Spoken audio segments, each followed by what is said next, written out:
帰ろうか、ジョアン。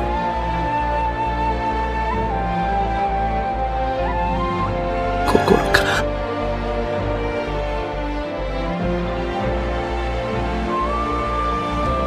愛してる。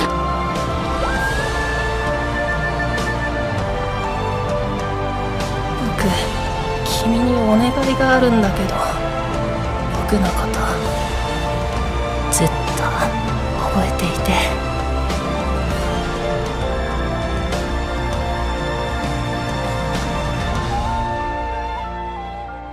Death is a sorrowful experience for both parties of the dead and the living. No one likes death, no one appreciates death. Yet it is always in our lives, inescapable, inevitable. But death doesn't have to be bad. It is what's beautiful about humans, about life in general, really.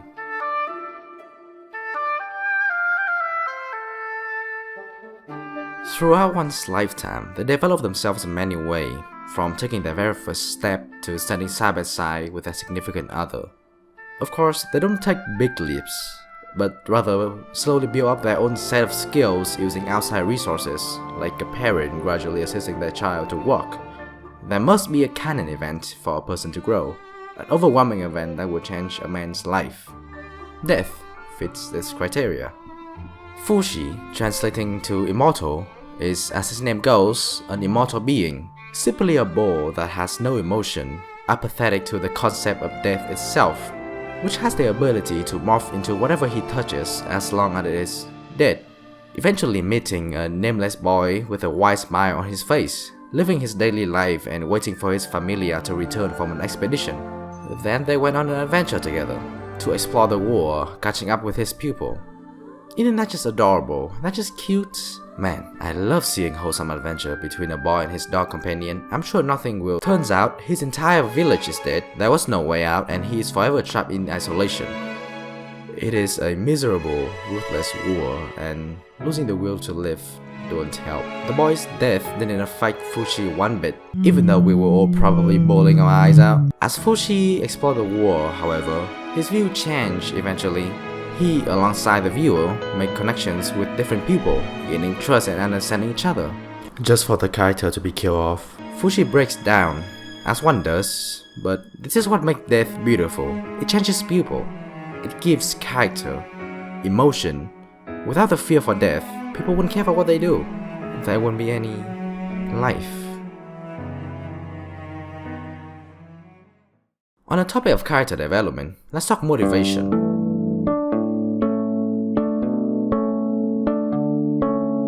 In Violet Evergarden, the death of Captain Gilbert, who was the only person that ever cared for Violet, gave her the motivation to seek out her own emotions, to find the meaning behind love. And the movie made this very apparent, mentioning the term love throughout the film. Same concept of mindless killing machine. Mob Psycho 100 tells the story of Shigeo Kageyama, who is pretty empty. He simply lives life as it is and is content with it, despite the overwhelming power that he holds. Yet, it is the quote-unquote family dying moment that gave him the incentive to go on a killing spree. And if you have watched the anime, you know that he would have never done this. Okay, this is the guy, As you can see, death can have a profound impact on a person's psyche, giving them a motivation to do a lot of things. But what if death isn't guaranteed? What if you know that you're going to die soon? Satoru Fujinuma, the main protagonist in Erased, has the ability to go back in time, right before an event of someone's, including his own, death. Having known future event, it pushes him to change his own fate, saving countless lives of innocent children and hunting down a mass murderer 20 years into the future. On a less supernatural note, what if there was a fucking zombie apocalypse and you were an overworked 9-to-5 employee? Akira Tendo, facing a literal apocalypse, decided that that was his chance to do all 100 of his bucket list and explore the life without being restrained by a black company. Death, in one way or another, pushed him to move on and live to the fullest.